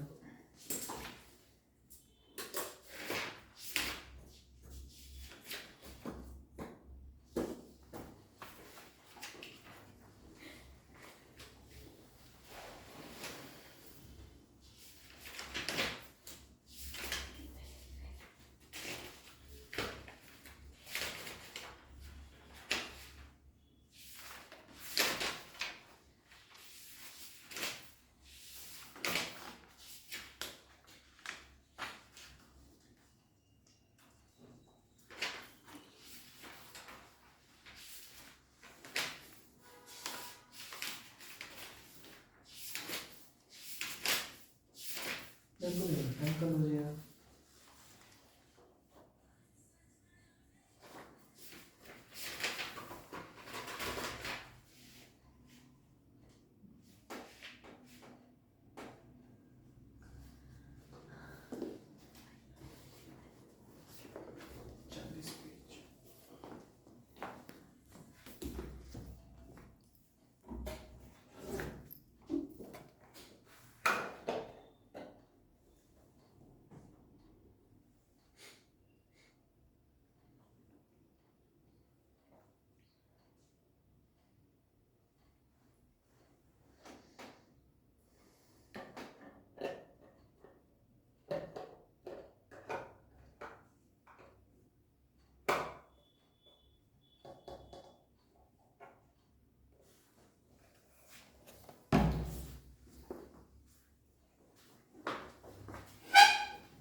चलो राइट्स इशू इजी है, फटाफट राइट्स इशू खत्म कर लेते हैं।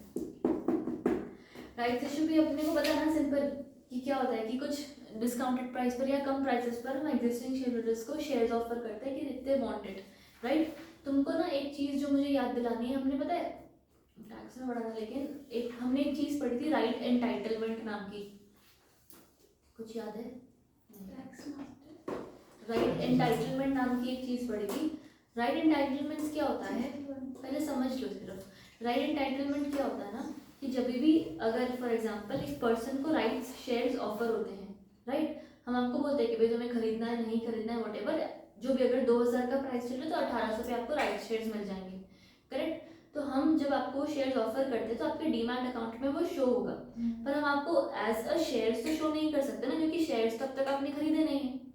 एक पीरियड चलेगा जहाँ पर तुम उसको खरीदोगे या डिसीजन लोगे कि मुझे खरीदना है या नहीं खरीदना है, राइट। तो वो डीमैट अकाउंट में यूजुअल केसेस में आपके पास राइट शेयर्स कितने मिल रहे हैं वो हम शो कर देंगे।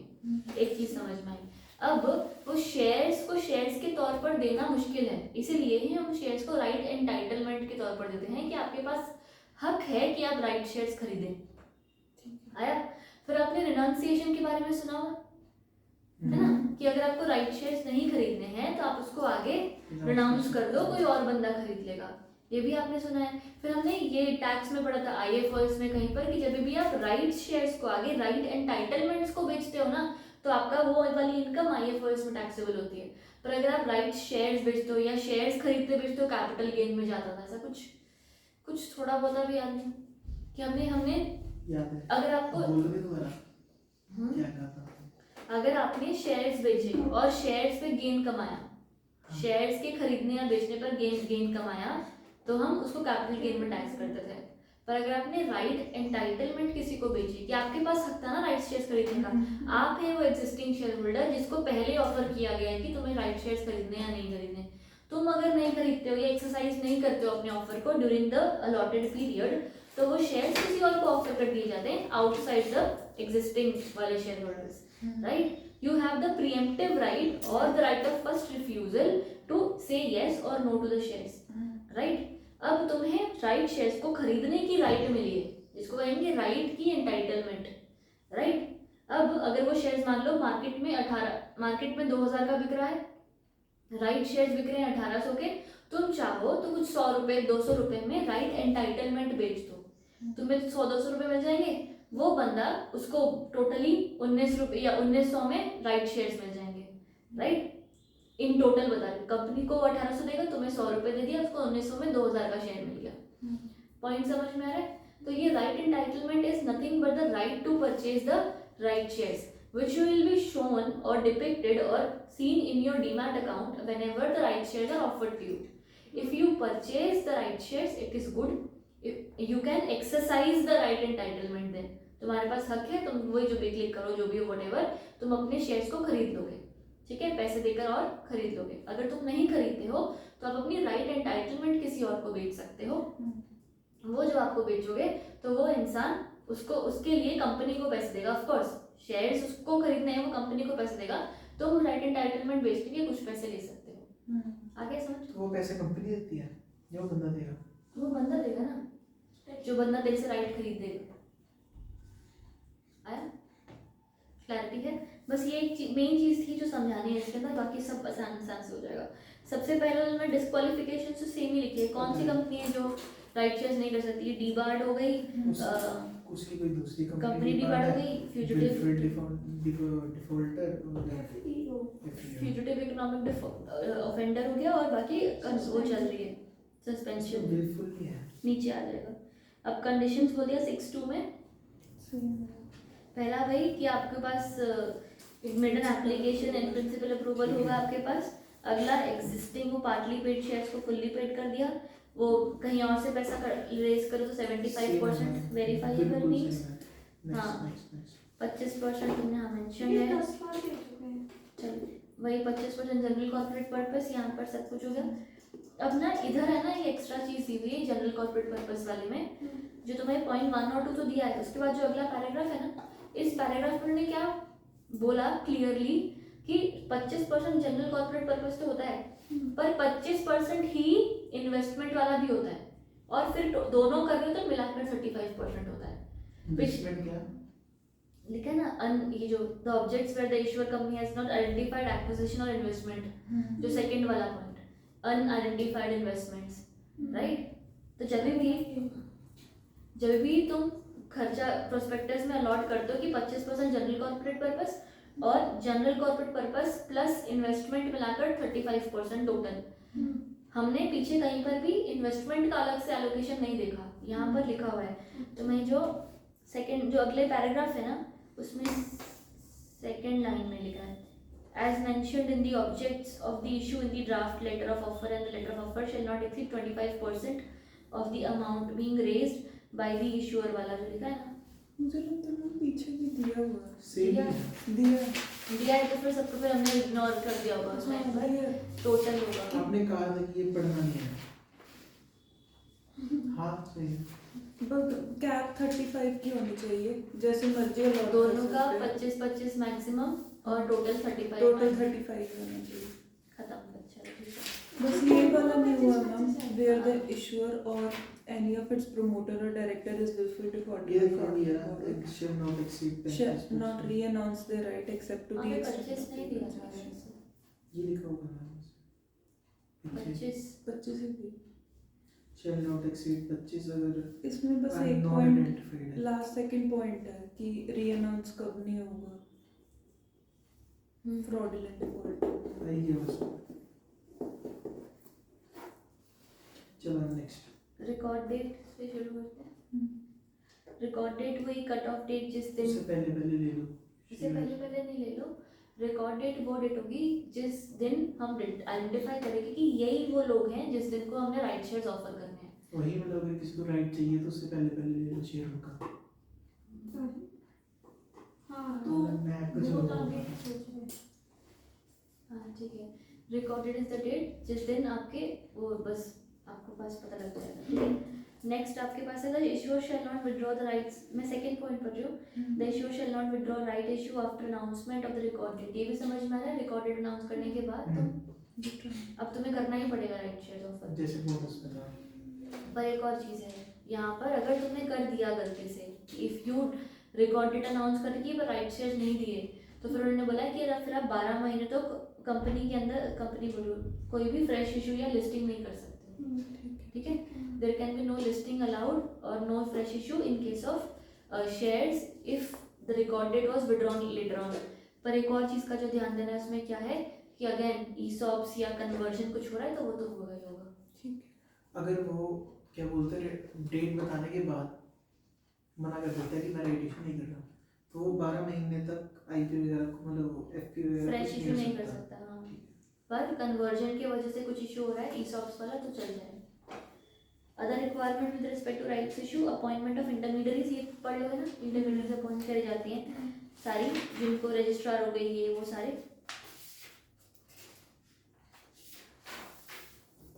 डन। नेक्स्ट है disclosures in the draft offer and letter of offer. सारे मटेरियल डिस्क्लोजर्स और यही लिखा हुआ है इसमें और कुछ नहीं लिखा।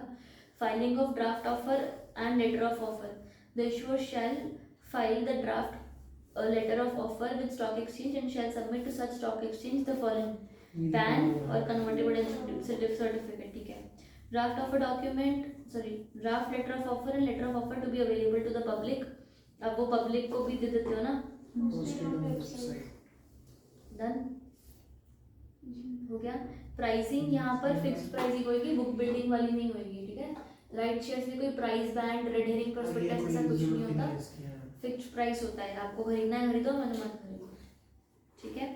रिजर्वेशन यहाँ पर शेयर होल्डर है वो एम्प्लॉयज और शेयर होल्डर का तो ठीक है। यहाँ पर ना एक उन्होंने एक्स्ट्रा बोला हुआ है कि यहाँ पर हम एम्प्लॉयज के लिए रिजर्वेशन रख सकते हैं, सबके लिए रख सकते हैं, पर इसमें रिजर्वेशन का एक एक्स्ट्रा पॉइंट ऐड किया है। क्या कि यार देखो एग्जिस्टिंग शेयर होल्डर्स और एग्जिस्टिंग एम्प्लॉयज ये हमारे अपने हैं। ठीक है, जिनके लिए हम रिजर्वेशन करते हैं। ठीक है। पर जो वो हैं कंपलसरी कन्वर्टेबल डिबेंचर्स या compulsory convertible preference share holders, ठीक है, ये भी तो अपने बच्चे हैं ना, पर इस वक्त किसी और रूप में बैठे हुए हैं। कल को अगर वो कंपलसरी कन्वर्ट होकर इक्विटी शेयर्स बन जाएंगे या राइट दोनों में से कुछ भी कंपलसरी कन्वर्ट होकर इक्विटी शेयर्स बन जाएगा तो क्योंकि आज राइट्स इशू हो गया और आज खत्म हो गया तो इनको तो उस चीज का बेनिफिट नहीं मिलेगा। Even though they were with the company and they were compulsorily going to be converted, right? So they should have gotten the benefit as well. तो हम लोग कुछ पोर्शन इनके लिए भी प्रोपोर्शनेट अमाउंट पे वो करके रखते हैं, क्या बोलते हैं इसको, रिजर्व। ठीक है। तो इसमें फर्स्ट तो हाँ वही the issuer shell make a right issue of equity shares only if it has made reservations of equity shares of the same class in favor of the holders of outstanding compulsorily convertible debt instruments, if any, in proportion of the convertible part thereof. ठीक है, कितने के तक में convert हो जाएगा, क्या equity मिलेगा, उसके हिसाब से आप सोच समझ के प्रोपोर्शन पे से रिजर्व करोगे. The equity shares so reserved for the holders of fully paid or partly paid partly convertible compulsorily convertible debt instruments, compulsory है, optionally नहीं है, compulsorily convertible debt instruments shall be issued to the holder of such convertible debt instruments at the time of conversion of such convertible debt. पहले नहीं देंगे उनको, जैसे conversion होगा, क्योंकि राइट शेयर सिर्फ शेयर होल्डर को मिलता है, तो जैसे ही आप कन्वर्ट हो जाओगे हम आपको ऑफर कर देंगे. At the time of conversion of such debt instruments on the same terms at which equity shares were offered to the rights issue were issued. ठीक है, for the purpose of offering such right entitlements, the issuer company shall not be required to credit right entitlements. So इनको right entitlements भी अभी नहीं मिलेंगी, तभी मिलेगी जब ये शेयर होल्डर बन जाएंगे. आगे 25,000 आया समझ? आगे 25. ठीक. उसके बाद तुम्हारा letter of offer. Letter of offer में क्या किया हुआ है कि भाई every applicant every application form distributed by the issuer और any of the other person in relation to issue shall be accompanied by copy of letter of offer.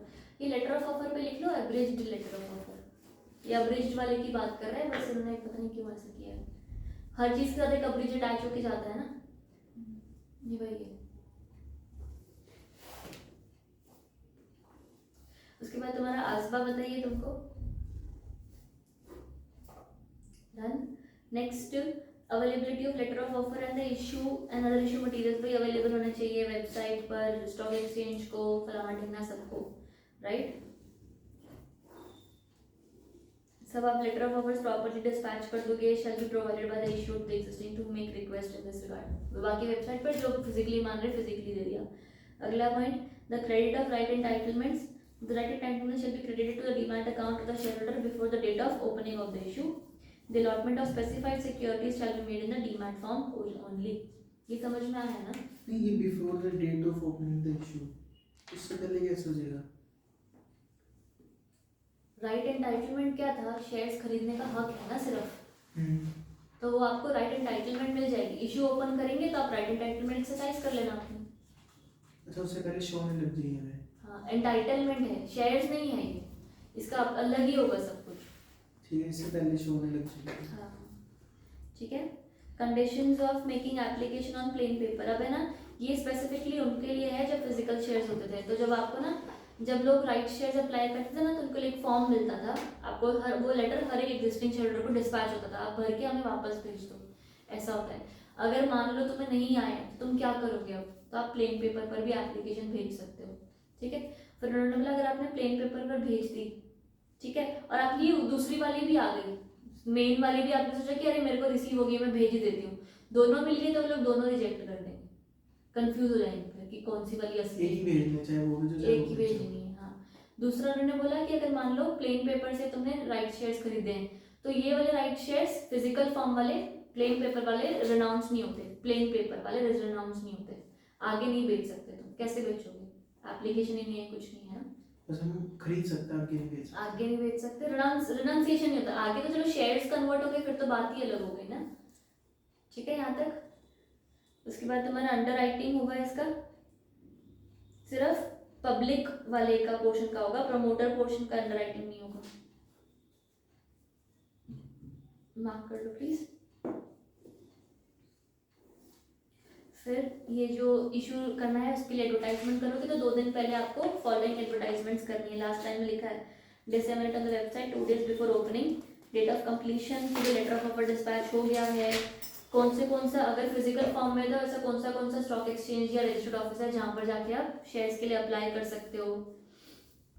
कि कोई statement that the share holder entitled to receive that entitlement have neither received, और मान लो उनका application form नहीं भरा तो वहां पर जाकर ले लो. ऐसा कुछ advertisement. Nor in the position to obtain the form, they may make an application through the form available on the website, stock exchange और in writing on a plain paper कर सकते हैं. वो प्रॉपर वही सारी एडवर्टाइजमेंट दी हुई है कि आपको एप्लीकेशन मिली तो अच्छी बात है, ई सेंटर पर जा सकते हो, ले सकते हो, नहीं मिली तो प्लेन पेपर में. एडवर्टाइजमेंट में ये सारा कुछ लिखना है.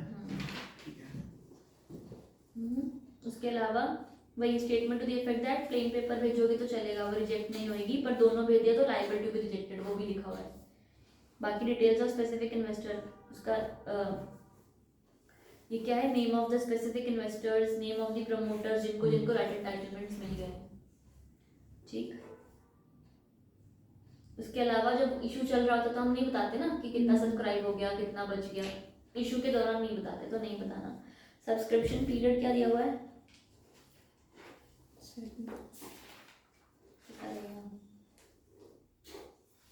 According to SEBI. चलो शाबाश। पेमेंट ऑप्शन आप कैसे कर सकते हो, यूपीआई, चेक। शेल की one of the following payment option आपको दे देगा, पार्ट पेमेंट कर लो, फुल पेमेंट कर लो, और पार्ट पेमेंट कर दो तभी आपका 25% से नीचे तो नहीं जाना चाहिए ना। एप्लीकेशन के बस done.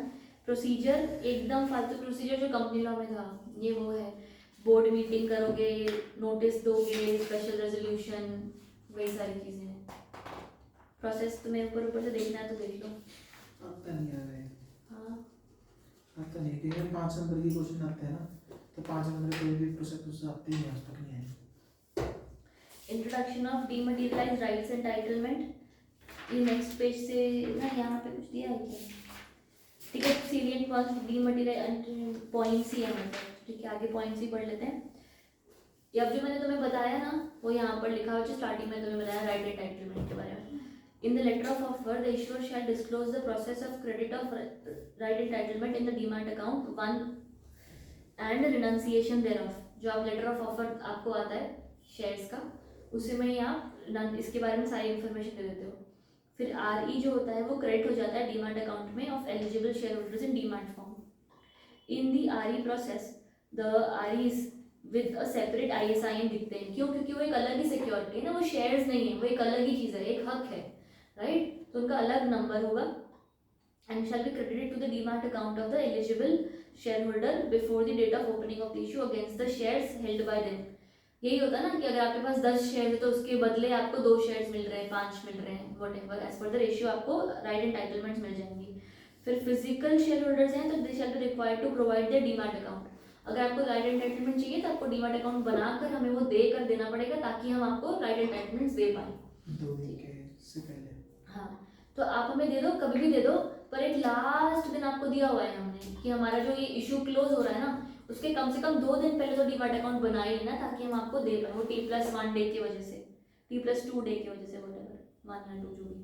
The fifth point, the RE shall be traded on secondary market platform on stock exchanges with T+1 rolling settlement similarly to the equity shares.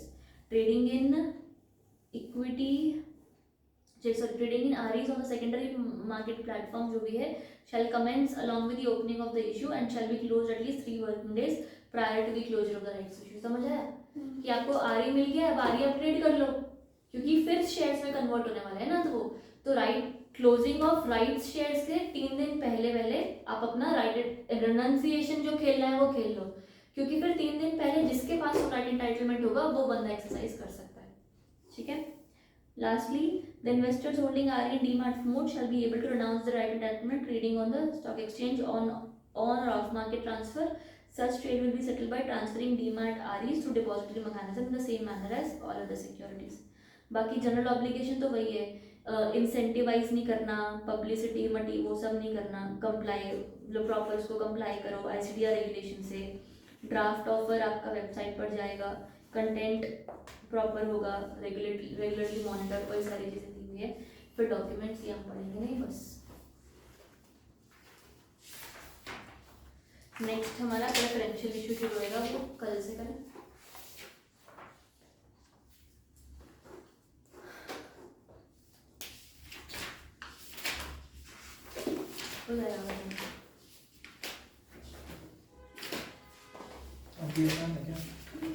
देखते हैं, हम सबको यार पूरा नहीं पता, बट हाँ इतना औखा नहीं होगा।